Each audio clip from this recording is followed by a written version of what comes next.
Okay, we're recording, so that means I don't know what it means. Okay. So we have a good chunk of Gemara to cover today, and so I'm going to try to go. A lot of it's Agarata, a lot of it's Psukim. So if there's any questions, like about understanding what's being said, by all means shoot the question. But if it's something not that's directly related to the Gemara, I think in order to just cover the ground, I think we should try to keep it like that. We're holding actually on Yud Amud Beis. I don't know, 10 lines from the top. Yeah, by Yehi. Right, this is the beginning of the Agarata. It's going to take us really through to the whole after. Vayihi b'mei Achashverosh. It's according to the first pasuk in the Megilla. Amar Reb Levi. We're going to see three statements from Reb Levi v'Isay Reb Yonasan that things were done b'Masora. Davar zeh Mesoras biyadeinu. We're talking about the word Vayihi. Has Vayihi is always a lashon tsar. Tsar, Gene, means it's something. It's unfortunate things tragic things are about to happen. That's what Vayihi typically means. That the Gemara says, "V'Isay Reb Yonasan davar zeh Mesoras biyadeinu mi'anshe knesses hagdoila." Kol makom shenemar vayihi. Every place it says vayihi einoi elo lashon tsar. It's a lashon of tsar. And it gives examples. Vayihi b'mei Achashverosh have a hama. Vayihi b'mei Shvat HaShoftim is talking about the times of Rus. Have a rov. There was a famine. Vayihi ki hachal ha'adam larov, which is talking about the times of the Mabul. Pasuk continues. Vayar Hashem ki rabba ra'as ha'adam, that he decided to destroy the world with a Mabul. Vayihi ben asim mikedem hava nivna lanu years by the Dor Haflaga. Vayihi b'mei Amrafel. This is talking about in the times where Abraham Avinu had to, bail load out with the war of the 4 against the 5 kings. Also Milchama. Vayihi b'Hios Yehoshua b'Yericho. We saw this earlier in the Gemara that when Yeshua was encamped outside Yericho, v'charva shlufa bayado, that because they didn't bring the Talmud and they didn't learn Torah, the Malach came to him and it was charva shlufa bayado. It seemed like maybe to do battle. That was also a bad thing. Vayihi Hashem es Yehoshua. This is after Yericho. V'yim'olu b'nei Yisrael, and we know that they were supposed to not to take anything from the spoils of war, but Achan did. That was also Vayihi. Vayihi ish echad min haramasim ki eschana ahav v'Hashem saga rechma. You see Vayihi, and it led to talking about how Chana's womb was kept closed. Vayihi ki zok and Shmuel v'lei holcha bana b'drachav. We know that Shmuel's children unfortunately did not go in the derech haTorah the right way. They actually did a lot of bad things, and therefore that was also bad. And then another pasuk, "Vayihi dav l'chol derach of maskil v'Hashem imai," which what does that mean? That sounds like it's a good thing, but the pasuk continues, and this is actually the opposite. Vayihi Shaul o yenes David. It's referring to that parsha when Shaul was jealous of David, which led to a lot of problems. Vayihi ki yashav hamelech bebeisai. This is also talking about David hamelech. That when David hamelech was bebeisai, and Hashem said to him, "Rak ata lo sivne habayis." There'll be a base in English, but you will not be the one who builds it. Rather, it'll be your son, which is on the one hand good news, but the fact that David HaMelech wasn't able to build it was not good news. So that's the series of psukim showing how Vayihi is lashon tsar.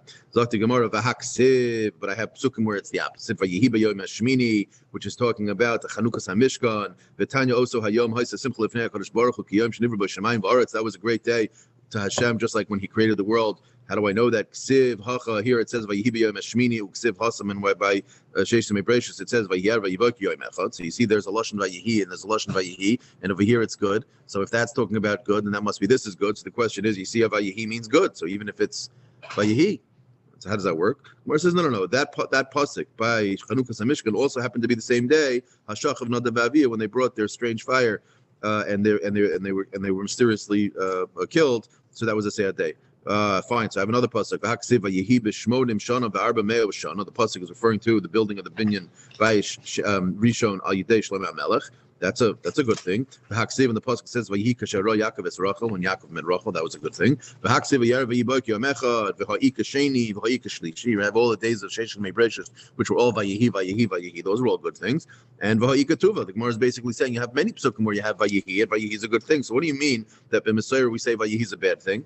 Rav Ashi, no. Kol Vayihi ikahachi v'ikahachi. When you have the word Vayihi, it can mean good, can mean bad. Vayihi b'mei, that's a different story. When you have Vayihi b'mei, Eino ela lashon tsar, and again, it's a very simple pshat. You really didn't have to say Vayihi. All it could say is b'mei. When I'm about to tell you a story, I don't have to say, and it happened that once upon a time. I could just say once upon a time, right? So what's the Vayihi? Vayihi must be, it's there telling me that maybe those times are bad. Vayihi sounds like so that's the Gemara later on. Yeah.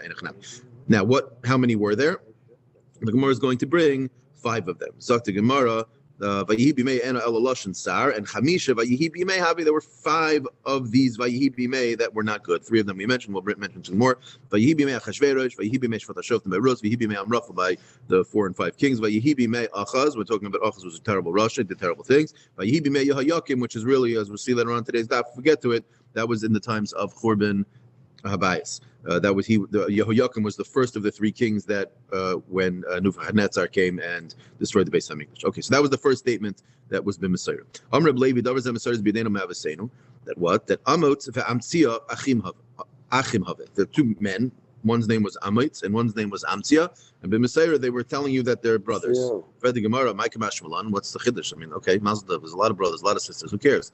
So the Gemara, Kiha, Dam Rabbi Shmuel ben Achmeini. Rabbi Yonis. What did he say? Called Kala. She Tznuah bebeis Chamea. Any Kala bride that is Tznuah modest bebeis Chamea in her father-in-law's house, Zocha v'yotz mimena melachim v'nuvim will potentially merit from that tznius kings and prophets from her family. Now, where do we see that that's the case? We know Tamar. We see it from the story of Tamar. What's the story of Tamar? We know that Yehuda saw her on the Prashas Drachim out in public, and he took her home, and they ended up being with her. The chsiv, like it says in the pasuk, Vayiraeha Yehuda v'yichshavel uzona. Yehuda saw her, and he thought her to be a zona. He kisses paneha, for she covered her face. It sounds like it's because she covered her face that he concluded that she was a zona, which is the exact opposite of the way a zona would act in public. Well, that would not make her a zona. What would make her a zona is if she was walking publicly, showing off, look at how she's dressed. Right, meaning he did not think she was. Let's see in the Gemara. He kisses up panel. Spread the Gemara. Mishum de kisses up panel because she covered her face. V'yichshavel zona. That's how she concluded she's a zona. If anything, it's the opposite. So the Gemara explains, and Hanami, what it means is Ela mishum de kisses up panel bebeis chamel. It's referring to the fact that this woman, who he did not recognize when he came into the street. Now, how did he not recognize her? It's his daughter-in-law. The answer is must be when she was in his house, she always walked in a way where he never was able to see her face. Since he never saw her face, he never recognized her. If he never recognized her, he saw this woman standing out in the middle of the Prashas Drachim all by herself. Must be she's a Zaina. That's what the Gemara says. He did not know her. Zachsa, and because of that, she was merited. V'yatzu mimena malachim and neviim, that came from her, malachim and neviim. Now, who are the malachim and neviim? Malachim, we know. Malachim is David. We know it's David and all of the Se'atzei David that are all the Malchi Yehuda. However, where do we see that Nevi'im came out of Tamar? Nevi'im dam Reb Levi. That's the Gemara. Misoras biyadenu me'avisenu, that Amos ve'Amtzia achim hayu. So Amtzia was one of the Malchi Yehuda, and he had a brother named Amitz. So that doesn't help us. The Teretz is, what do you mean? Uksiv chazon Yeshayahu ben Amotz. Yeshayahu was the son of Amotz, and if Amotz was the brother of Amtzia, that means Amotz was also from Shevet Yehuda, and if he's also from Shevet Yehuda, and his son was Yeshaya, you see, you have Nevi'im and Malachim coming out from Tamar. Yeah, V'amr Reb Levi. Third thing, Misoras biyadenu me'avasenu. Mokum aron me'enu min amida. That inside the Beis Hamikdash, inside the Kodesh HaKadoshim, we had the Ark of the Covenant, the Aron Ha'edus. The Aron Ha'edus had inside of it the Luchis, and even though that thing itself had dimensions, as the Psukim talk about, Zok to Gemara, Eina min amida, it didn't take up any physical space inside the Kodesh HaKadoshim miraculously. How do I know that? Tanya Nam Yachim Rebraisa. Aron sha'asu Moshe yesh lo eser amos lechol ruach. The Aron had space beyond its boundaries of 10 amos in every direction. Uksiv, and this is actually going by the Bayis Rishon. I mean, the first pasuk is referencing the Aron that Moshe Rabbeinu put in the Mishkan, but that same Aron was put into the first Beis Hamikdash, and it says Ulifnei Hadvir Esrim Ama Oirich, and it's understood to mean that there's a 20 by 20 Ama dimension to the Kodesh HaKadoshim, and if the Aron is inside and the Aron itself has 10 amos in every direction, then that's physically impossible, because that the only way it would work is if it doesn't take up any space miraculously. This next pasuk here, really, the Achronim say it doesn't belong here. It's quoted because this Gemara shows up in Baba Basra, and in the Gemara on Baba Basra it's relevant to talk about the Kruvim, but let's just read it inside because we want to make a siyum. Uksiv knaf hakruv ha'echad eser amos uknaf hakruv ha'echad eser amos. So also over there, as it relates to Gemara Baba Basra, you see over there that the Kruvim were big, but for our Gemara, have a great day. But in our Gemara, it's really more relevant that the Aron itself didn't take up any space. So you see, Aron gufe heicha havika. If it's going 10 amos in each direction, and the whole thing is 20 amos to begin with, then it must not have taken up any space. Elalav shramina b'neis hayu omid. Okay, those are the 3 Gemaras that we're starting with that were done b'mesora. The Gemara is now going to take a very interesting path from here to roughly halfway down the beginning of Yud Aleph and Mid Aleph, and talk about what's referred to as the Psachim, meaning basically we're going to list, I think, about 18 Amoraim. Each Amora, before they would make a drasha, as it relates to Megillah Esther, would open up the drasha with a pasuk. So the Gemara is going to explain what they said. So really, we're going to basically be learning very superficially, but we're going to be learning Tanakh for a minute here. And the idea is to try to find the connection in every one of these psukim, some very obvious and some actually not so obvious, to the connection to the story of Esther. So Rabbi Yonasan is the first one. Rabbi Yonasan pasuk la pischa lahai parsha samehachi. He opened up the parsha of Megillah from the following pasuk. V'kamti aleim v'hikrasi lebavel shem v'shar v'nin v'nechen Hashem. The pasuk says that Hashem is going to destroy Bavel, and he's going to destroy the shem, the name, the sha'ar, the nin, the nechet. What does that mean? Shem zeh haksav. He's going to destroy the Babylonian alphabet. Sha'ar zeh lashon, and he's going to destroy their language. Nin zeh malchus. Nin is referring to the malchus of Babel, that their entire kingdom will be destroyed. V'neched, their progeny, their offspring. Zuvashti. This is Vashti, and there's the connection to the Megillah Esther. Rabbi Shmuel bar Nachmani, number 2, pasuk hapiskal parshas mehacha. He used the following pasuk: Tachas hana'utz, under the, or in place of the na'atzutz. The thorn Ya'ale Barosh will come up a tree. Tachas hasir pad, and also a type of thorn Ya'ale hadas will come up a myrtle branch. Yeah. So Tachas hana atzutz. What's that referring to? Tachas Haman Arasha, who was referred to as an atzutz. Why was he an atzutz? He made himself into avodah zara. Right. He had to walk around with the little peshblech on his neck, and everyone had to bow down to him. And how do I know that that's called an atzutz? T'chsiv u'v'chol hana-atzutzim u'v'chol hana-halulim, which is referring to avodah zara. So you see that an atzutz is avodah zara. So Haman is referring to that. So therefore, when it says in the place of the atzutz, it means Haman. Ya'ale b'rosh. Say Mordechai. Who will replace him? It'll be Mordechai. How do I know that Mordechai is a rosh? Here the rosh is written with a vav, but the understanding is that it can be understood as also rosh with an aleph. How do I know that? Shenikra rosh l'chol habsamim. He is the best of all of the fragrances, the spices in the Ketores. Shenemar ve'atokach l'cha b'samim rosh mar deror, which is like a pure myrrh. I don't know what myrrh is, but maybe afterwards you'll tell me what myrrh is. Umitargaminon, and Unkelos explains that mar deror is, and here it's not the actual Unkelos, but it's mari dachia. That's how it shows up in Unkelos. But here it's mari dachi. But if you read those words together, it sounds like Mordechai. So there's a shtickle remes in the head of the Besamim to Mordechai. So that's how you see that he's a Rosh. Now, Tachas Hasir Pad, who's the Sir Pad? Tachas Vashti Harsha, that's referring to Vashti, who was a terrible Rasha, who is the Bas Beno Shel Nebuchadnezzar HaRasha. She was the granddaughter of Nebuchadnezzar HaRasha. Her father was, we'll see it in the, she was the, she was the, no, she was the daughter of Evil Merodach, I think is how you say it. Right? He was the next king afterwards. Yeah. Evil Murdoch. Yeah, right. There we go. Right. I'm sure CNN calls it Rupert Murdoch, but yeah, okay. So what does it say? Tachas Vashti Harsha Bas Benoy Shel Nebuchadnezzar HaRasha. Now, why was she called a sirpad? Why is she referred to as a sirpad, this type of thorn? She's saraf, for making a play on the sin and the samach, right? Saraf, so you see the letters hasirpad is samach resh pei, like such as saraf. And also refida, resh pei dal. You see a combination of those two words in the word sirpad. She's saraf, refidas beis Hashem. For Nebuchadnezzar was he who burnt the refidas beis Hashem. Refidas means menucha. It's the place where Hashem's shechina was shora. How do I know that refidas means the place that Hashem was shora his shechina? The chsiv refidas zahav, which is referring to the kapyrus on top of the Aron HaEdus, on top of the Ark of the Covenant, was made of gold. So you see that was the place where Hashem Kiviyachal placed his Shechina. So that's why she's called a sirpad. And in place of this thorned sirpad, Ya'ale Hadas will be a Hadas. And how do I know who's the Zu Esther Hatzadekis? How do I know that? Shenikres Hadasa. We know that she's referred to as Hadas in the Megillah. Shenemar, like it says, Vayihi Oimein as Hadasa, that Mordechai raised Hadasa. And we know that Hadasa is Esther. Fine. The pasuk continues at the end, and it says, after all that, what will happen?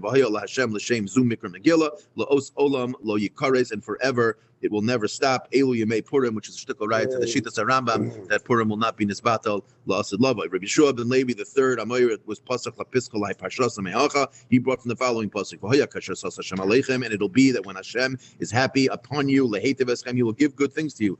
Kain yasis lahara eschem. There's many pshatim in this, but we'll say a very simple pshat. Kain yasis lahara eschem. It'll also mean that the goyim, when they have a mapala, when they go down, that Hashem will also be happy about that. That's how Mefarshim explain it. And therefore, the next Gemara's question makes a ton of sense. Hashem is happy when He sees the Rishayim go down. We'll bring two Makairis where that's not true. The pasuk says, so it's talking about Amoin, that when we left Lifnei HaChalutz, v'oimrim hoidu l'Hashem kilo lam chazdai, when we beat Ammon, and Ammon was destroyed, we say Hoidu Hashem ki leolam chazde, which is praising Hashem. However, what about the kitoiv? Normally we say Hoidu Hashem kitoiv ki leolam chazde. Why you leave out some of the praise? The Gemara says because lefi she'ein hakadosh baruch hu sameach b'mapalos and shel rishayim. We did not want to have the mapalos shel rishayim so strong, so we toned it down a bit. So you see. Over here, Hashem doesn't get happy when the Rishayim do bad. So that's the first card to the question. What is it? Is the more famous one, the Lekar of Zelzel, Kol Halayla by the Yamsuf. The Malachim didn't come together to say the normal things that the Malachim say, and the reason is because Bikshu Malach Yashar is Lema Shira. They wanted to sing Shira over the fact that Klal Yisrael was winning over here, and the Mitzrayim were drowning in the sea. Amar Kadosh Baruch Hu, my creation that I created with a purpose is drowning in the sea. And you want to say Shira? So therefore, you see two Mukairis that obviously Hashem is not happy when he sees his creations suffering or being destroyed. So how can you touch the pasuk to mean that Hashem is happy when Klal Yisrael is doing well, and also happy when the Rishayim are doing well? So the Gemara says, Amr Abelazar, who enosas? Hashem is not happy. However, avalachir mesis, we are allowed to, meaning Klal Yisrael is allowed to be happy over that. In fact, that's exactly what happened. Some Sefer says, I think, a different shot here. He says, Acher mesis is referring to in the times of Haman. Haman was very happy over the decree to see the Jews die, and therefore it was actually that happiness that he had at the Sudas Achashverosh that we went there, that he used as a raya to go to Achashverosh, which started the whole story. But either way you go, you have a pasuk over there that's going to be referring to the story of Mordechai, Esther, and Haman. V'dekanami, Dichsiv, Ken Yasis, and all of the Bali Diktuk will explain this next line in the Gemara because I don't really understand it. V'dekanami, Dichsiv, Ken Yasis, V'lo Ksiv Yasus. So apparently writing Yasis fits a lot more than Yasus. Afterwards, we can maybe understand. This is Hifil and Yasus is Kal. That's right. Yes, I was going to say Hifil and Kal, but thanks. Yeah, Shema Mina. So okay, so that was the third one. The fourth one, Rabbi Ava Bar Kahana Pasach La Pischalai Parshasa Mehacha. He said La Adam Shetov Lifanov, to a man that is good in front of him. Nasan Chachma, he gave Chachma Vidas, wisdom and Simcha and happiness. Who's that referring to? Is that Mordechai Tzaddik? Ulechote Nasan Inyon Le'esof Lichnos, and to the sinner he gave the opportunity or the power le'esof to gather ulichnos and bring together, meaning, but not for good things, meaning he became wealthy. Who was that referring to? Haman. So Mordechai had Chachma, Das, and Simcha. Haman had, it seems, Parnasa. He had a lot of money, he had a lot of power. Lases letov lifnei ha'elokim, he gave the good lifnei ha'elokim to Hashem. Zeh Mordechai ve'Esther. Dichsev, like it says in the pasuk, Vatosem Esther es Mordechai al beis Haman. Then they eventually got all of Haman's stuff that when Haman was hung. Rabba bar Ofran pasuk lapischal ha'parshasa. This is the fifth one. He opened up with the following pasuk in his drasha mehacha. The pasuk says, "V'samti kis'i be'elam." Elam is the area where Shushan was. So I put my kisei, my chair, my throne in that area. V'ha'avadati misham melech v'sarim, and I made kings and I don't know, officers be lost from there. What is this referring to? It's referring to Hashem putting his kisei hakavod in Shushan, even though Achashverosh was the king. Ultimately, even though we don't find Hashem's name in the whole Megilla, we know that ultimately every time it says Melech, we're really talking about Melech Melech Hamlochim. So what does it mean in the pasuk? Melech zu Vashti, V'sarim ze Haman, V'aser es Banav. That's how he understands. Fine. Rav Dimi bar Yitzchak, the sixth Amoyer pasuk, Hapischalai Parshasa Me'acha. The pasuk says Ki avadim anachnu. It's talking about Ezra speaking now, in referencing. Ki avadim anachnu. It's Ezra speaking. Ube'avadeseinu lo yazavnu elikenu v'yat aleinu chesed lifnei malchei paras. So it says over here that we were avodim, and in our avodah we never went away from Hashem, and Hashem provided us chesed in front of the kings of Persia. Amasai, when did this happen? Bisman Haman. He says this is referencing Haman. Now you've seen Ezra was a contemporary of that time, but he's saying that's exactly what it's referring to. Rabbi Chanina bar Papa pasuk lapischalai parshas mehacha. He goes from a different pasuk. This is the seventh one. Here kavta enoish l'reishenu bonu be'eshu b'mayim, that a man will be over us, and he will come to us be'esh, with fire, and he will come to us with mayim and water, meaning to try to destroy us with those two things. What's it referring to? Be'esh, that's referring to B'mei Nebuchadnezzar HaRasha, when he burnt down the Beis HaMikdash. U'b'mayim is B'mei Parei, because he wanted to throw all of the boys into the Ya'ar, he wanted to throw into the Nile River. U'v'toitzienu l'Revaya, and the pasuk continues and says that Hashem took us out l'Revaya in Mishnah. This was when Haman tried to take us out with the Mishnah, because we were Nana Misudas Hashel Achashverosh. Rabbi Yochanan he came from a different pasuk, the eighth one. Pasuk lapiskal ha'parshasa mehacha zachar chazdoi ve'emunasai lebeis Yisrael. That the Chesed and the Amunah was remembered for Klal Yisrael. Ra'u kol afsei aretz, and all of those nations saw or will see as Yeshua Salikenu the salvation that Hashem provides to us. When is that? Emasai Ra'u kol afsei haaretz as Yeshua Salikenu. When did that happen? B'mei Mordechai ve'Esther. So again, another drasha related to Purim. Reish Lakish pasal hapiskal ha'parshasa mehacha. He opened up with a different pasuk. Ari Nohem, the lion roars. V'dov shokek. It also roars. What does it mean? Moshel Russia al Amdal, and the pasuk continues that the Russia will hold dominion over the weak nation. Yeah. What does it mean? Ari Nohem is referring to Nebuchadnezzar HaRusha. The lion is referring to Nebuchadnezzar. Why do we know that Nebuchadnezzar was a lion? Because it says Allah Aryeh Misubchai, which is talking about Nebuchadnezzar. Fine. Dov Shokek, the bear also roars. Zeh Achashverosh. Why is he? How do we know that he's referred to as a Dov? The pasuk says Ve'oru Cheva Achari, and there will be another animal, Sinyana, a second one, Dam Yoladov, that is similar to a bear. And Vitni Rav Yosef, who is that referring to? Elu Parsiim. These are the Persians, meaning Achashverosh, who was the Melech Paras. She'ochlim v'shosin kedov. They eat and drink like a bear. It sounds to me like they just take whatever they want, which is probably what that means, because we'll see in a little bit that Achashverosh really didn't deserve the Malchus. He took it. Yeah, Mr. Balin Basar Kedaiv, which is a little bit of a difficult understanding, but it literally means they wore the meat of the bear. It could be they wore the pelts. I'm not exactly sure. Maybe they used it as part of their uniform in battle. But either way, Umegadlin Seir Kedov, they were beastly in the way they grew their hair on their bodies or on their heads. The Ein Lehem Menucha Kedaiv, and they have no rest like a bear. Meaning, even if you take a bear and you put him in a cage, he's still going to be pacing back and forth trying to get out. The point is that's referring to Achashverosh. Moshel Russia. The pasuk continues. What's that referring to? Zehaman al Amdal he was ruling over the nation that is Dal. Elu Yisrael Shehim Dalim min Mitzvahs. Meaning here already is a little bit of a drasha. About Musar is saying that it's because Klal Yisrael didn't keep the mitzvahs properly, that was what brought about all of these different terrible people trying to hurt us. Okay, Rebbe Lazar, the 10th one, Pasach Lapiskalai Parshas Mehacha, very Geshmaka Drosh here, but Tzaltayim Yimach HaMekareh, this came up in Tainus when we were discussing the rain coming from above and coming from below, that it's Tzaltayim Yimach HaMekareh, literally it means through laziness, Yimach HaMekareh, the roof will become weak, or it'll be broken. Ubishiflos yadayim, and with very weak hands, yidlof habayis, does the house fall.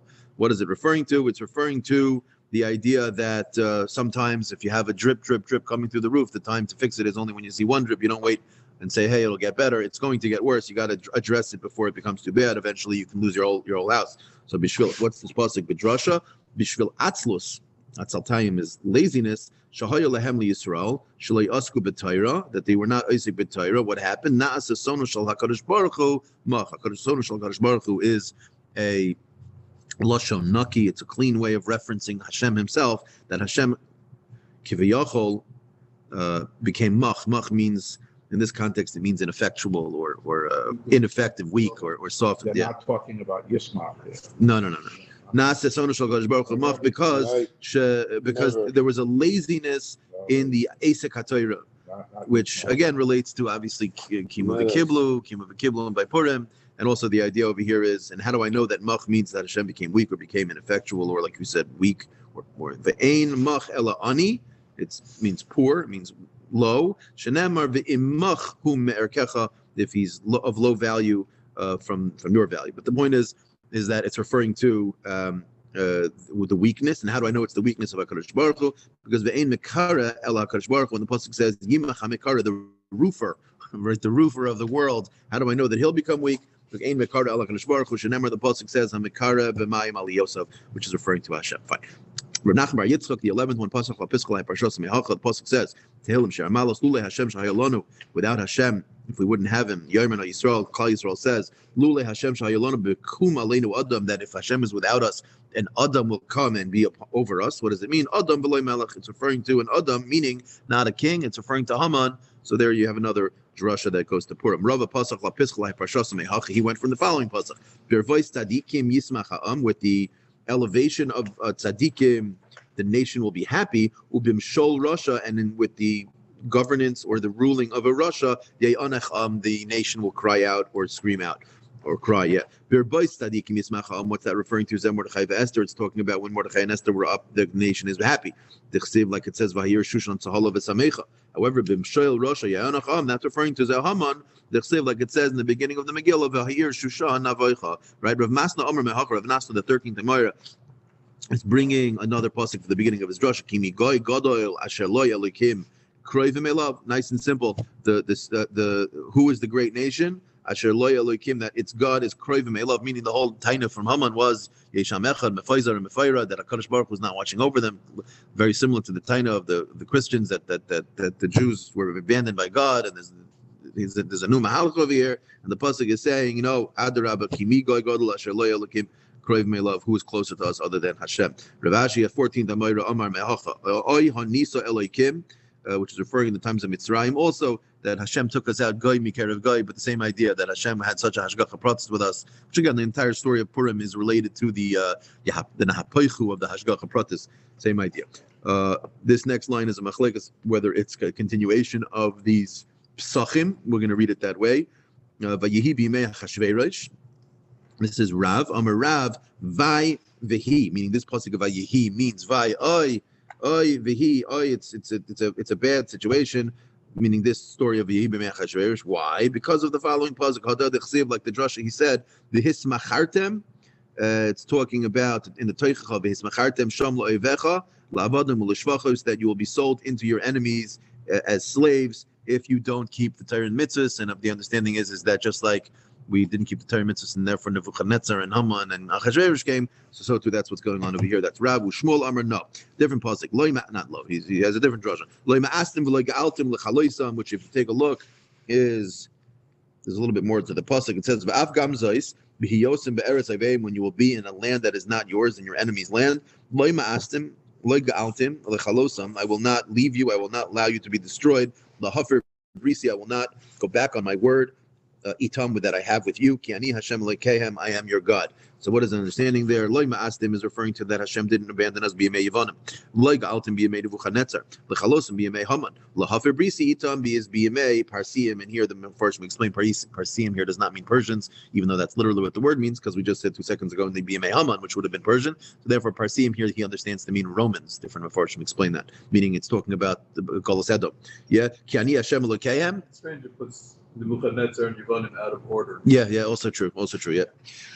Ki Hashem Elokehem b'yemei Gog Magog, that's going in the future, in the ultimate battle of Gog Magog, which is going to be B'ikvus the Mashiach, when we ultimately have the Geula b'Meir b'Yemeinu Main b'Masnisa. There's a brisa that says they darshan this the psukim just slightly different.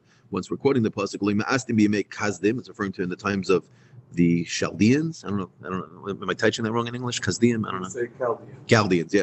Shehemaditi lohem Daniel, Hanani, Mishael, Azariah, that Hashem, the price is being a little bit more explicit about what does it mean that Hashem did not abandon us by providing us with these great Talmidei Chachamim, these great Tzaddikim and Nevi'im.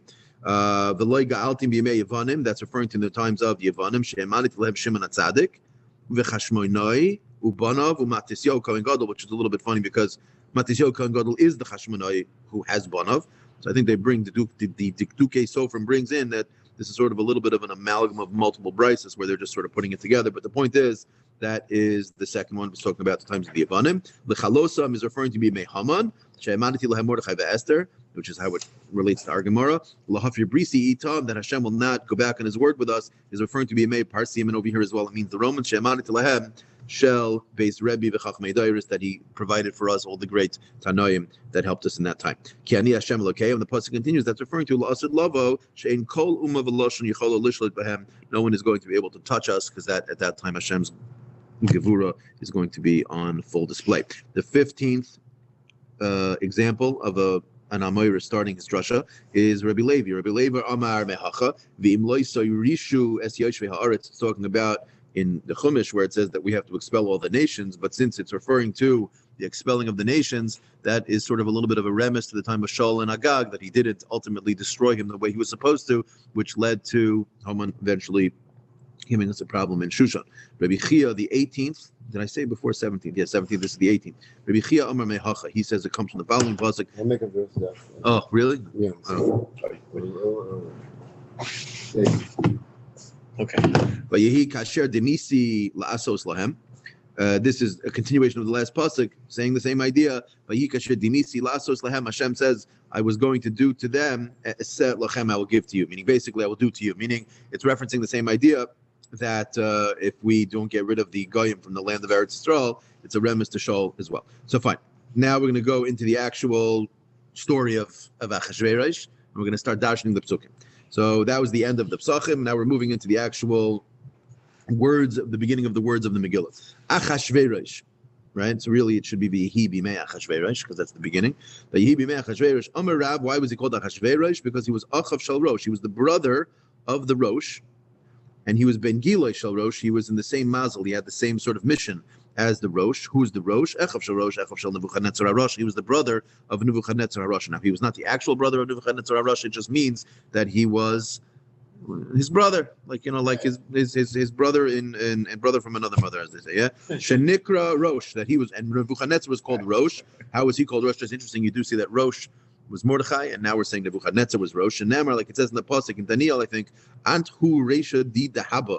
He is the Reisha, the Rosh, the Haba of gold, meaning he was a great king, meaning as far as kings go, he was a real king, as we saw earlier in Tainus. He was a Russia, but he was a good king in the sense that he knew how to, he knew how to get what he wanted, yeah? But he was referred to as a Reisha di Dahaba, the head. So you see he was called referred to as the head, so that's what we mean. We say Achashverosh is the brother of the head. That's why he was called Achashverosh. Ben Gilo Shel Rosh, he was the same sort of mazel, the same sort of mission as the Rosh, meaning he had the same life view, life perspective. Who Harag Nebuchadnezzar was a murderer, meaning he killed people. Who Bikesh Laharag, and Achashverosh wanted to kill, meaning what? Because it was his Suda. He said to Haman, "Go ahead, let's kill these Jews." And as we'll see, Achashverosh was not our friend. The who Hechriv, Nebuchadnezzar destroyed the Beis Hamikdash, and who Bikesh Lahachriv, and he requested to destroy, without getting too much into the details of the history. Maybe we'll touch on it at the end of the Gemara if we have a little bit of time. But who Bikesh Lahachriv, meaning it was in his time. You have to know sort of the order of the different kings in that time. Achashverosh actually was, I think he was after Belshazzar. Belshazzar was after Evil Merodech, and that was after Nebuchadnezzar. So you have to understand, actually Achashverosh was many years after Belshazzar. There's Daryavesh, and then there was Koresh.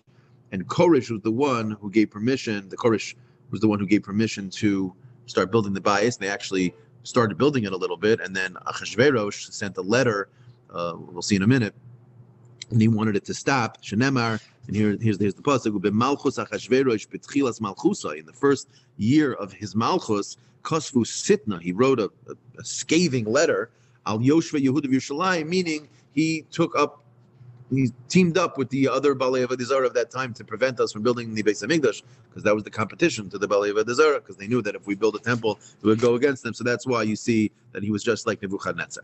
Ushmuel Amar, he says no. Achashverosh was called Achashverosh because it's an amalgam of the letters of his word. Shehushcharu. You can take the word Achashverosh and find the word Shachor, black, in it, and Shehushcharu Paneim Shal Yisrael B'Yamav Keshulei Kedeir. He blackened the face of Klal Yisrael through tsar and through other things, like the bottom of a pot that gets black from the fire. Rabbi Yochanan Amar, he said no. The reason why he was called Achashverosh is because Kol Shezoichra, anyone who would see him or mention him, Amar would say Ach L'Rosho. This is the Makar Achashverosh.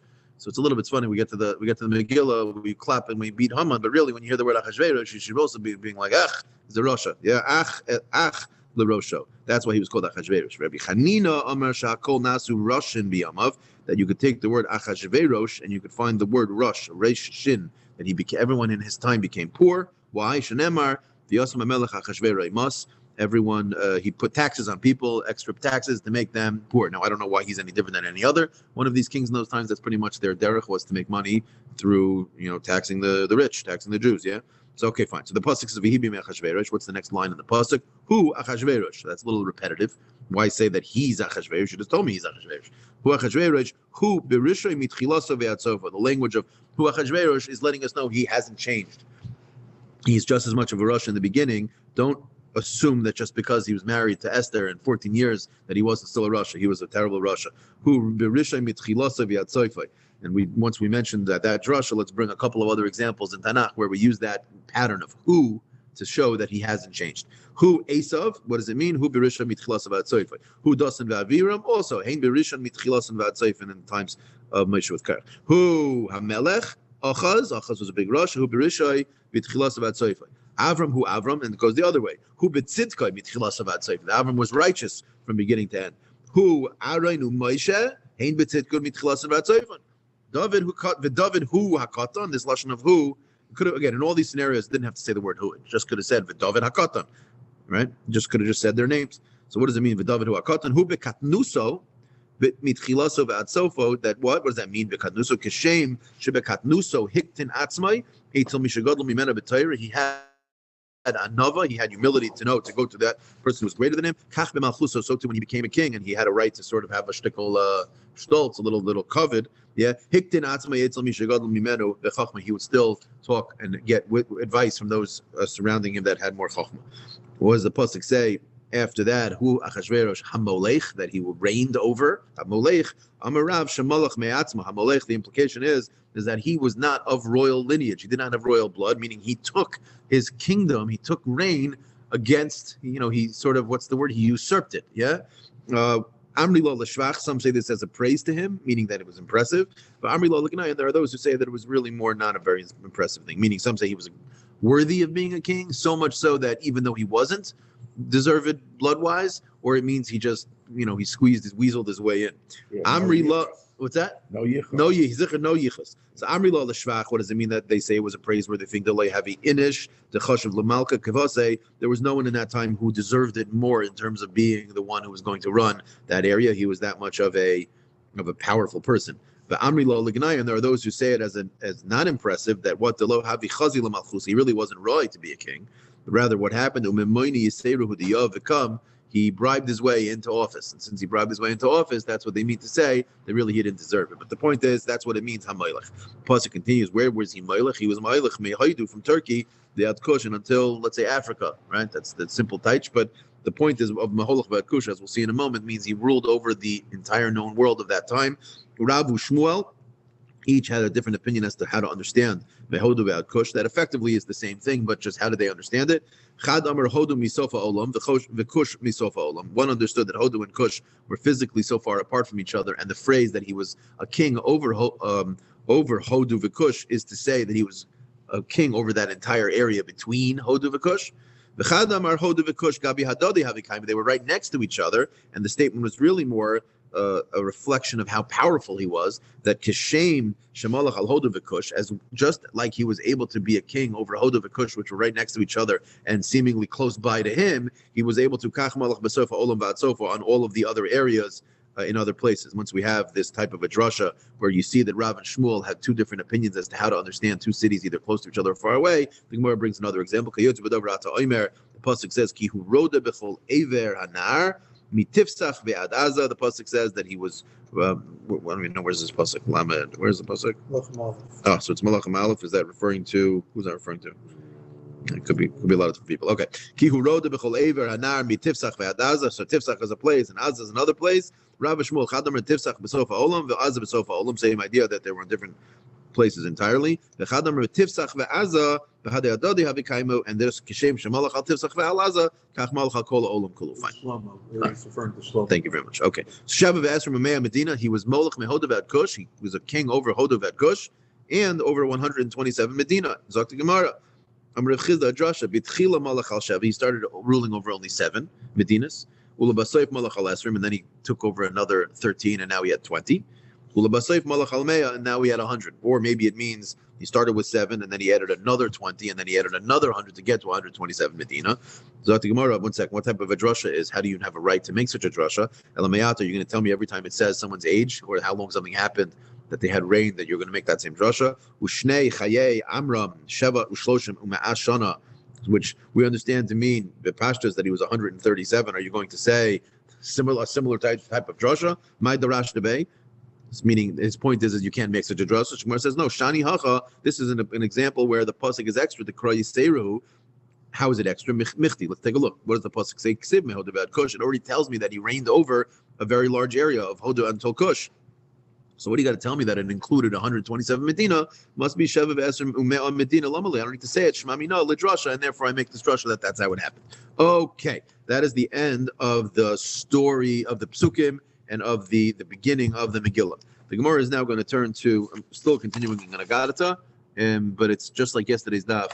We sort of have like a fickle daf, where the first daf started with Agadata, with Halacha. Then it went to Agadata. Our Gemara is going to start with Agadata and not go to Halacha, but go to something that's a little bit more cerebral. The Gemara says like this: Taner Rabbanan Abraisa, Shlosha Molcha Bekipa. There were 3 kings that ruled over the whole world. Is Bekipa. Bekipa literally means, in a sort of trying to imagine the underside of a rainbow. The dome. The dome. So it's referring to the whole world. And again, it's a reference, obviously, not to the fact that every single piece of real estate was under their rule, but conceptually at the time it would have been perceived as ruling over the whole world. Meaning, it could be Alexander had more than Koresh, and Koresh had more than. But the point is, they were perceived as very powerful kings. The Elohim, who were they? Achav, Achashverosh, and Nebuchadnezzar. Achav, the pasuk is Chai Hashem Elokecha im yesh goy umamlacha asher lo shalach adoini sham levakeshcha. You have to sort of know the psukim over here about what it's talking about. But basically, you have it's Eliyahu Hanavi, and I think it's is it Ovadia? It's Ovadia Hanavi. Mm-hmm. So Achav, who was a Russia, who was a terrible king.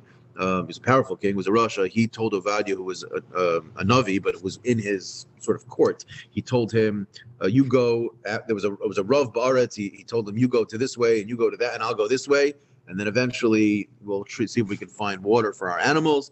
And Ovadia bumps into Eliyahu Navi when he's on the way, and says to Eliyahu Navi that after Hashem told Eliyahu Navi to go and talk to Achav, to give him Moser, to try to get him to come back to Hashem.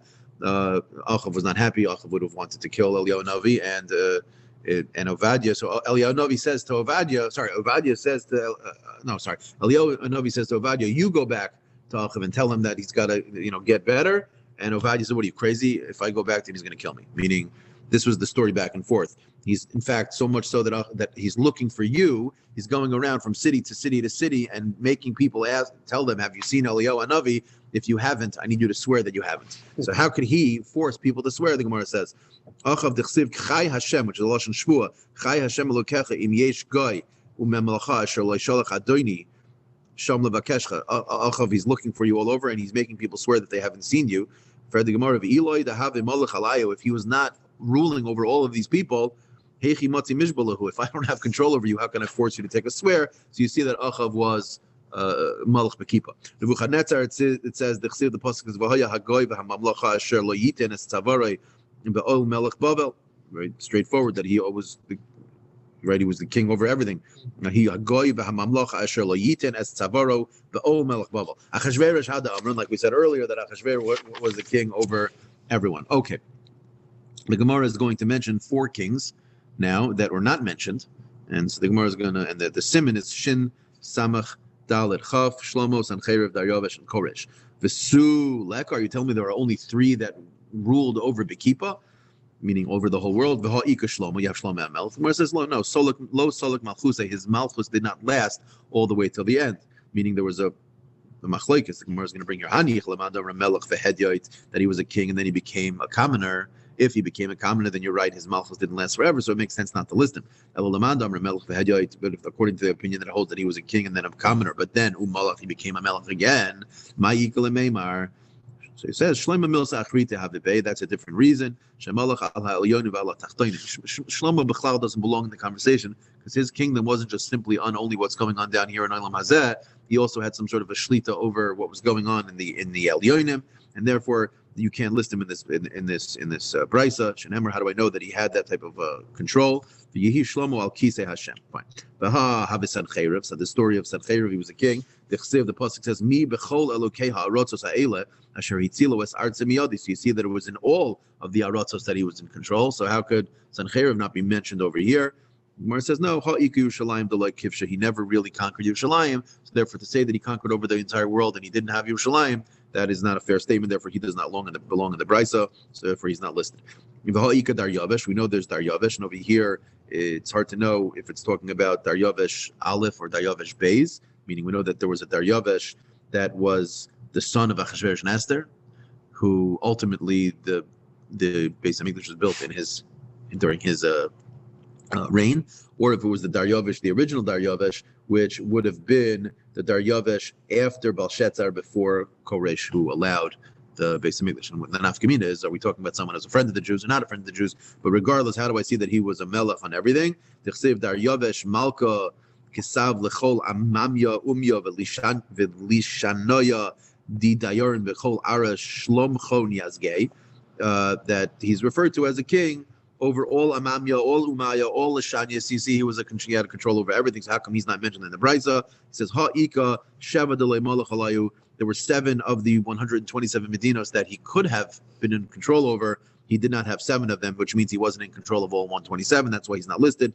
Now, where do you see that he wasn't in control of all 127? Dichsiv, the pasuk says, Shfar Kadam Daryavesh, Vehekim al Malchusa le'achashtar Panoya, Meo ve'esrin. He controlled 120, not 127. So you see that 7 wasn't there, and therefore he was not listed in that in the thing. And then the last one, V'ha'ika Koresh. What about Cyrus the Great? Right, Cyrus the Great.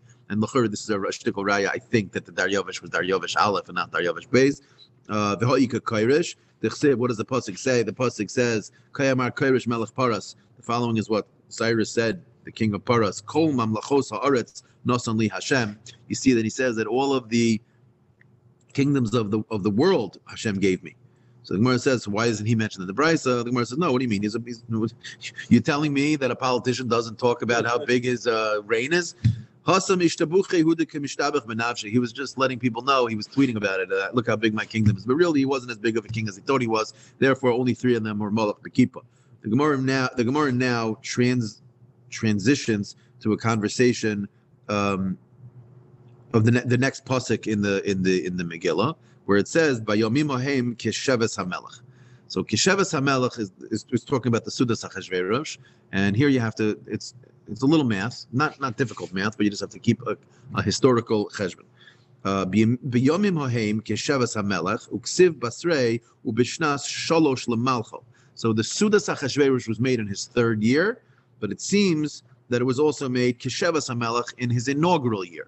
So it's a little bit of a contradiction in the psukim. So when was the Suda? Was the Suda when he started his kingdom, or was the Suda in his 3rd year? So Amarava, how does he explain it? Let's lav dafka up the kasheves. What does kasheves mean? Amarava, my kasheves, when he started, it means la'achar shnis yashva daitai. It was after he had Yishuv Hadas. He felt better. Why did he have Yishuv Hadas? Because he said the following thing to himself.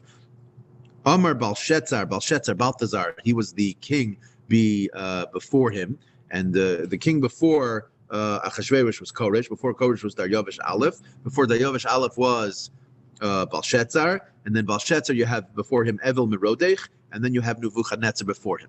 Okay, and I wrote it down. I didn't remember all that, and it's important to figure out. I probably should have made a chart. It was just they did not have any time yesterday to do it. But basically, the way it works is like this. So I'm going to say it outside because I think it'll help to clarify. Nebuchadnezzar destroyed the first Beis Hamikdash. Yirmiyahu Hanavi had a nevuah that the Gullus was going to last 70 years, right? This has like echoes of the 40 days and 40 nights of Moshe Rabbeinu on Har Sinai and coming back. And did we make the right cheshbon when Moshe was going to come back or not? We thought he was supposed to come back a little earlier. He didn't come. We made the Chet HaEgel. Had we made the right cheshbon, it's possible we wouldn't have had the Chet HaEgel. So apparently, there's going to be 3 cheshbonos. We're going to have the cheshbon of Belshazzar, we're going to have the cheshbon of Achashverosh, and then we're going to have the ultimate correct cheshbon, which is our cheshbon of when that nevuah of Yirmiyahu Hanavi is supposed to have become fulfilled. The question will hinge on, the 70 is not the question. The question is, when do you start counting 70? So there's 3 possibilities. We're going to say that the nevuah of Yirmiyahu Hanavi said that it was, the pasuk says, Kilafi miloos lebavel, shivim shana efkod eschem. That Yirmiyahu says that when the fulfillment of the 70 years from Bavel, Hashem will remember us and bring back the second Beis Hamikdash. So the question is, what did he mean when he said Bavel? 70 years from Bavel. So one option is assuming it's from the beginning of Nebuchadnezzar's reign. Option number 2, it's from the beginning of Nebuchadnezzar's conquering Yerushalayim. And the third opinion could be from a later point after the years passed from Nebuchadnezzar started destroying the Beis Hamikdash to the actual point where the Gullus was official. And we're going to hold that it was the third one. Achashverosh is it's going to hold it's the second one, and Belshazzar is going to hold it's the first one. So just saying that out loud, now let's go inside. So why was Achashverosh making this big Suda in his third year? And why is it referred to as Kisheves, which sounds like it's his first year? Kisheves means no, it's his third year, and it was when he was Sheves, Miloshin Yishuv Hadas, that he felt comfortable. Why did he feel comfortable? Because he knew about the Yirmiyahu Hanavi's Nevuah, and he knew that he was nervous that the Jews were going to have this Geula, and he wanted to wait it out and see, was Yirmiyahu Hanavi's Nevuah true, or was it really Nizbatla and Hashem had no interest in them anymore, the Jews? And so he wanted to wait until the 70 years were up to see. Is there going to be a Beis HaMikdash? Is there not going to be a Beis HaMikdash? If there is going to be a Beis HaMikdash, then okay, it is what it is. But if there's not, then he'll be able to be happy and know that he's safe, right? So when it says he had Yishuv Hadas, it was because according to his calculation, at the end of his second year, the fact that there was no new Beis HaMikdash, that meant that Yirmiyahu Hanavi's Nevuah was incorrect. So let's work it out inside. Amarava my Kesheves is la'achash nisyash v'data. Why was he so comfortable now? Amar Belshazzar. Belshazzar, he said the following, meaning Achashverosh said the following. Belshazzar choshav v'tah. He made a calculation. However, he made a mistake in his calculation. Anochashivna, I'll make a calculation, v'loitina, but my calculation will be correct. Now, what was the calculation of Belshazzar? So let's work this through. The pasuk says, like I said before, from Yirmiyahu Hanavi, we know that the Gullus will be 70 years.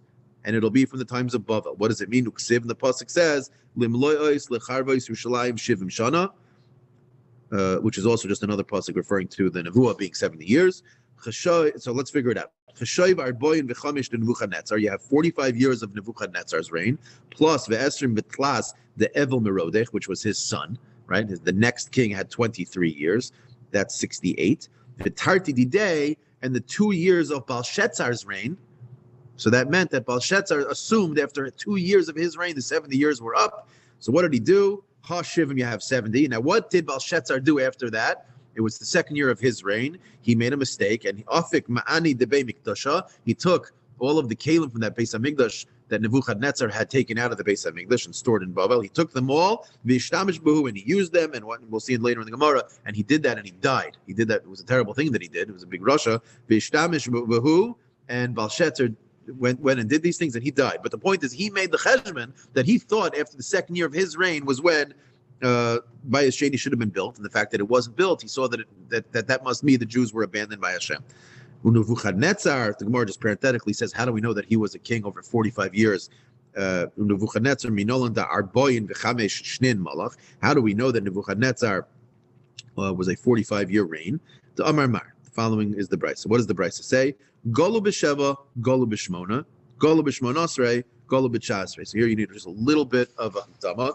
So there were 3 kings, successive kings, that were kings in Yehuda, and Jewish kings, at the time that Nebuchadnezzar came and entered and destroyed the Beis HaMikdash. The first king was, you had Yehoiakim, right? Yehoiakim was, one second over here. Right, you had Yehoiakim, then you had Yehoiachin, and then you had Sidkia. Is that right? Did I get that right? Yeah. Before who? These were the kings. These were the kings at the time. These were the kings at the time of Nebuchadnezzar coming in. Nebuchadnezzar came in and conquered Yerushalayim.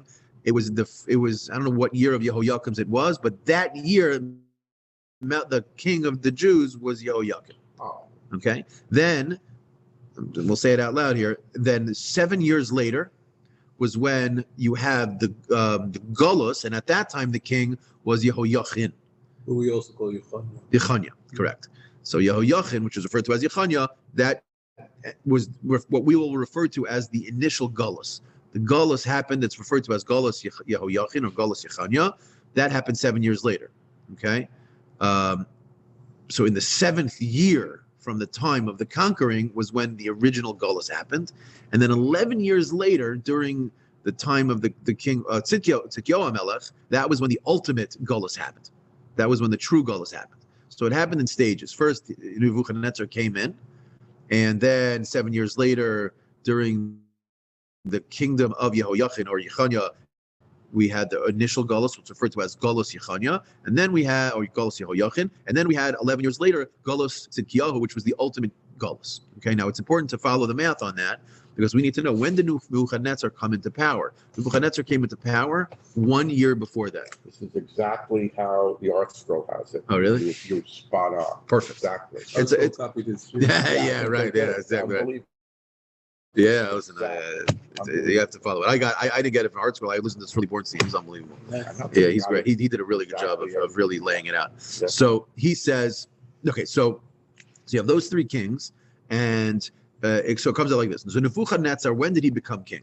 When was he made a king over Babel? He took it over from Ashur, right? And the capital of Ashur was Nineveh. So he spent the first year of his kingdom fighting Nineveh, conquering Ashur, becoming Melech Babel. That was the 1 year before he conquered Yerushalayim.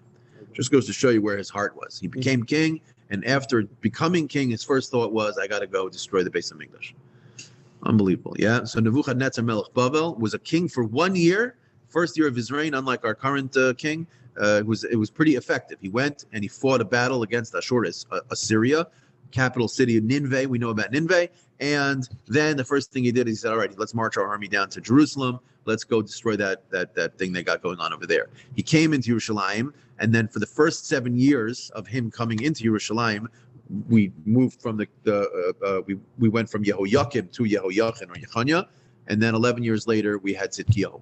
So we have two Goluses. We have the Golus after 7 years, which was 8 years from the beginning of Nebuchadnezzar's reign, and then 11 years later, which is 18 years from the beginning of the conquering, but 19 years from Nebuchadnezzar's beginning of his reign, because again, you'll always add 1 year because he was a king for 1 year before he came to Yerushalayim. Okay, so now let's read it inside. And again, we're using this to explain how did we know that Nebuchadnezzar's reign was 45 years. Zakti Gemara. Omer Mar. Lost the spot. Okay. Nebuchadnezzar minolan da arboin v'chamesh shnin melech. The Amar Mar. It says in the pasuk, Golu b'sheva. It's not a pasuk. It says in the brisa, Golu b'sheva, Golu b'shmona. We had a Golus. This is referred to the first Golus referred to as Golus. This first Golus b'sheva, the Golus b'shmona, is referring to Golus Yechanya.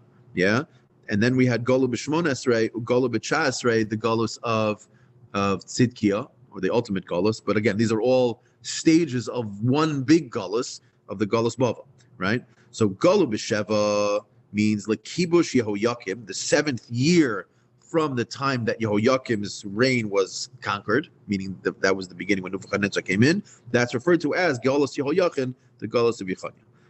The Shehi Shemona Nebuchadnezzar. That's the 8th year of Nebuchadnezzar's reign, like we said outside. And the second half of that brisa is Golu b'shmonas, right? That we had a Golus in the 18th year, Lekibush Yehoiakim, from the beginning of the conquering. And then that was referred to as Golus Tzidkiyahu, which is the ultimate Golus. And when did that happen in Nebuchadnezzar's reign? Shehicha Esrei Nebuchadnezzar, in the 19th reign of Nebuchadnezzar. That's the explanation of the brisa. The Amar Mar. Now, how does that work out? I already said it outside, but inside the Amar Mar, Shana Rishona Kibesh Ninveh. Nebuchadnezzar spent his first year of his kingship, of his monarchy, fighting Assyria and defeating Ninveh, the capital city, and becoming King Melech Babel.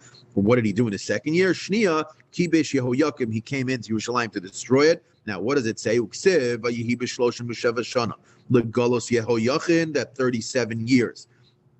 Legolos Yehoiachin, after Golos Yehoiachin. Melech Yehuda b'shnei masar chodesh be'esrim v'chamish lechodesh. 12 months on the 25th day of the month. Nasa Evil Merodech. That was when Evil Merodech became king. So that we know that Evil Merodech, Melech Bavel b'shnas malchusay, became the king, Es Rosh Yehoiachin Melech Yehuda v'yotze os mibeis hakolo, and he took him out. That was when the first Golus, the Golus Yechanya, happened, right? So Melech, so like this. So Melech Evil Merudech was a king for 37 years from the time of Golus Yechanya, and Golus Yechanya was how many years after the beginning of the conquering? 7 years. So that's going to be 37 and 7 is 44, plus the year of Nebuchadnezzar's reign before he came, 45. And the Gemara works it out. So what do you have? Tamani, the 8 years from the beginning of Nebuchadnezzar's reign until that point, and then Vitlas and Vesheva, and the 37 of his reign, the second king's reign, 37 and 8, you get Harei Arboin V'chamish the Nebuchadnezzar. This was Belshazzar's cheshbon. So I have a 45-year reign for Nebuchadnezzar, plus the Esrin V'tlaz the Evel Merodech, which we know the Gemara that was the Minnesota. We knew he was a 23-year king. You add up the 45 and the 23, you get to 68. Then you have Belshazzar himself, who was a king for 3 years. V'tarti didei hashivan, and 2 out of his 3 years. In his second year, you add that together, you get to 70. And now you say, Amar Hashta. Now he said to himself, Belshazzar said, Vadai sulay mifriki. About at this point, there's no more geula coming. Therefore, afik mani de beimikdashav ishtamish behu. Let me take out the kelim of the Beis Hamikdash and use them. And hainu tika Amar le Daniel. And this is what Daniel said to him. The almirei shemaya hisrei mamta. You were meromim yourself over the God of Shemayim. Ulemanya dibeisei hayisav kadamach, and you took out the kelim of the Beis Hamikdash in front of you. And what does it say? Uksiv beibelelia ktil Belshazzar malka kazdoi. On that night he died, meaning he made this cheshbon bitaus, right?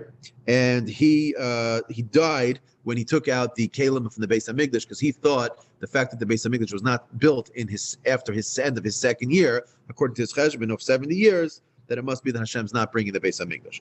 Uksiv v'daryavish ma'adoa kibul malchusa kvar shnin shesin v'tartin. The next king after him was, after Belshazzar, was Daryavish. There was 2 Daryavish. Daryavish Aleph was Daryavish the Mede. Daryavish the Mede and Koresh, each collectively between the 2 of them, there was a 5-year reign. And then after that came Achashverosh for 14 years. So now we're in the middle of Achashverosh's cheshbon. Remember, we started by saying that Achashverosh saw that Belshazzar made a mistake, but he wasn't going to make a mistake. So let's go through his understanding. So Amar Ihu mitoi toi, ana cheshivna v'loitzin. I'll make a cheshbon and not make a mistake. Miksiv l'malchus Bavel.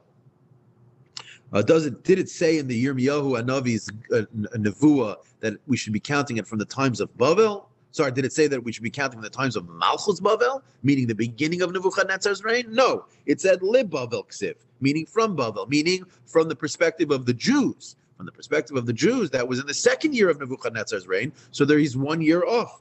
Maila Bavel, Legolos Bavel, Kama Bitzirun Tmani. Why? Because it's not 1 year off, but rather it's 8 years off, because you have to take the year off of Nebuchadnezzar's first year, plus the 7 initial years of the conquering, which led to the very first Galus Yechanya, Galus Yehoyachin, and that would be 8 years less, meaning that I need to wait an additional 8 years. How does that work?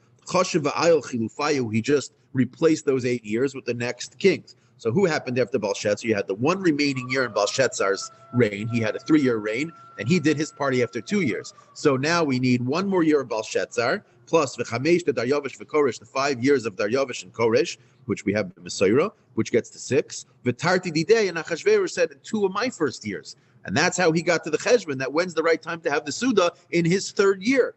Ha Shivin, you got to 70. So what did he do? He didn't learn from the mistake of the prior one. He got too high in his mathematical prowess and assumed that I must be correct in my assumption that it's being counted from the times of Golos Yechanya, and therefore Kivan the Chazid the Molu Shivin Veloy Ifruk. There was no Geula, there was no Beis Hamikdash. He assumed Hamar Hashta Vadai Sulei Mifriki. He made the same mistake in cheshbon that was made by Belshazzar and Apik Money de Bei Mikdasha, and he took out the kelim of the Beis Hamikdash from Nebuchadnezzar, Vishtamish Behu, and he used them. Bos Satan, Virikid Beineian. Beineian meaning between him and Vashti. This was the Satan, this was the Malach of Hashem, coming and making a problem between Vashti and Achashverosh, that Achashverosh said, I want you to come to this party. V'harag is Vashti, he killed Vashti, and that started the entire story of Esther. This all happened, how come? Because of a toast in mathematical cheshbon. If a person wants to know whether he should go become get a math degree, from over here, you should get a math degree, because if you can't make a simple calculation, really not. Obviously, he made a mistake in Psukim. Really, he should have been able to understand that maybe I'm not 100% correct. He needed to have a little humility. Then To do good math with bad assumptions, you get the wrong right. result. If your givens are not correct, all the great math now, it's got to show you work. You at least get some credit. His work was good. He made good math, but the problem was that he started from the wrong time. Fred, come on 1 second.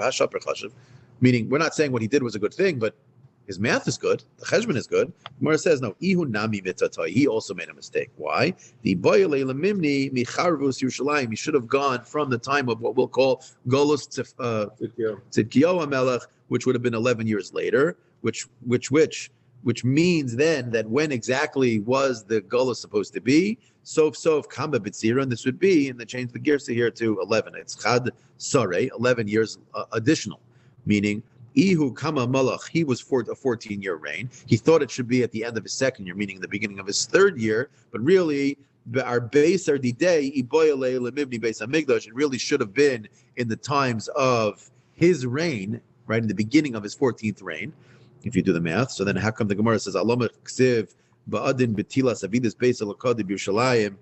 could it be then that really the base of English wasn't built until after Achashverosh, his son, Daryavesh Beis, who was the son of Achashverosh and Esther Amalka? It was in his second year. So how does it work out? We just made a cheshbon that should really have been in the beginning of his first year. Gemara says, Amar Rava, and we'll hold here at the end here. Shanim mikutos have. It's because the years were shortened, meaning there were 2 times in these successions of kings where we counted a year twice. Meaning when we went from Nebuchadnezzar to Evil Merodech and Cheshbon, that has 68 years. It really wasn't 68. It was 67, because when Nebuchadnezzar stopped and Evil Merodech started, we counted each one of those partial years as 1. But really, we should have only counted it as 1. And as well, Daryavesh Aleph and Koresh, who we counted as 5, was really 4. So there were 2 years in that cheshbon that were a miscalculation. And therefore, really, it wasn't supposed to be in the 14th year of Achashverosh. It should have been in the second year of Koresh, meaning Daryavesh, his son, Daryavesh Beis, Daryavesh the Persian, not Daryavesh the Mede, that the base of English was built. And that's exactly what happened. The Gemara does go continue, but I think this is a good place to pause. Beautiful.